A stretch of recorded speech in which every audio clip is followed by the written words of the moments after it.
Donc je prends un petit peu de colle, un petit peu de poudre, je mélange. Le choix a été fait de repartir d'une surface toute blanche et on pose les couleurs au fur et à mesure. Là, c'est les raccords qui ont besoin d'être faits avant l'étape finale des glacis.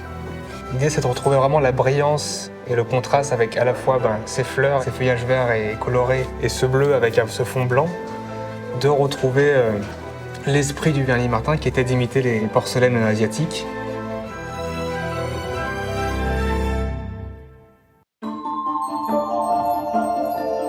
Nous sommes ici au cœur même du château, dans le corps central, au rez-de-jardin, dans la partie la mieux exposée puisque donnant sur le parterre du Midi.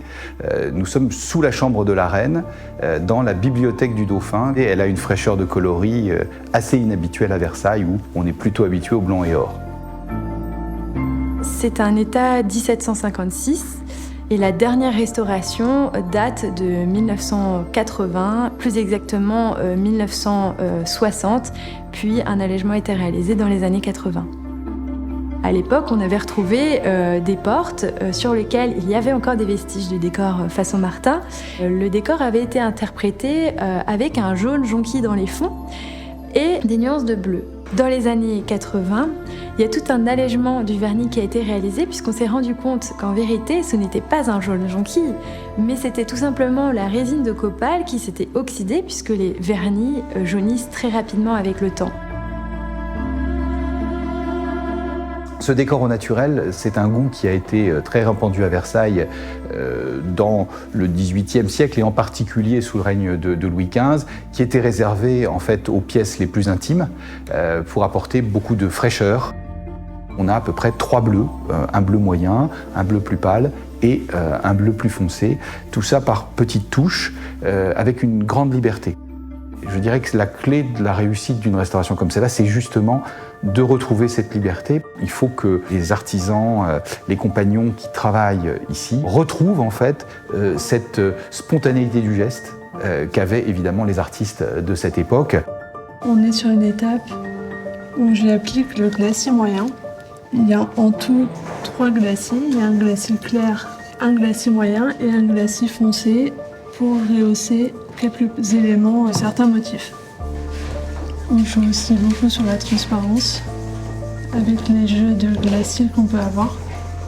Là, pour l'instant, c'est vraiment la base pour la première couleur. Une pièce comme celle-là, elle était peinte en fait par les frères Martin, qui étaient sans conteste à l'époque les plus grands vernisseurs en fait, et qui avaient inventé une sorte de vernis de préparation un peu secrète.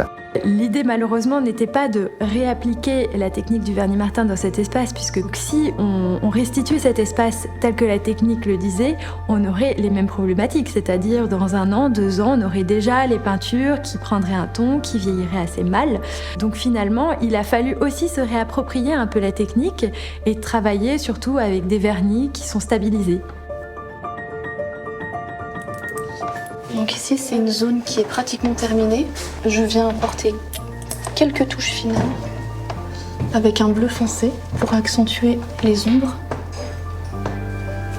Donc il faut toujours faire attention à rester le plus léger possible, que toutes les touches qu'on apporte se fondent le mieux possible. On a quand même dû faire une intervention assez importante. C'est le trumeau de glace qui est face à la fenêtre.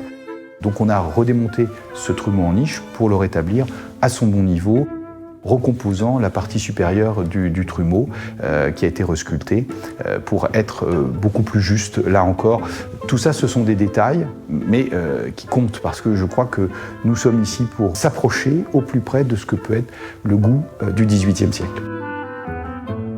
Ce qui est intéressant dans cet espace-là, c'est qu'on a su rassembler des entreprises qui travaillent dans les métiers arts, qui sont là aussi pour transmettre leur savoir-faire, au travers notamment de l'apprentissage, mais aussi pour le public, puisque finalement ces techniques sont des techniques qui sont peu connues, et ça nous permet, nous en l'occurrence sur ces chantiers-là, de pouvoir réaliser des chantiers comme ils étaient réalisés finalement au XVIIIe siècle. Ici, grâce au mécénat de la Société des Amis de Versailles, en fait, cette pièce a fait l'objet d'un travail fondamental, c'est-à-dire que nous avons repensé en fait l'évocation de ce décor. C'est un bel hommage que cet appartement puisse être donc réouvert, puisse montrer le goût effectivement royal sous le règne du bien-aimé.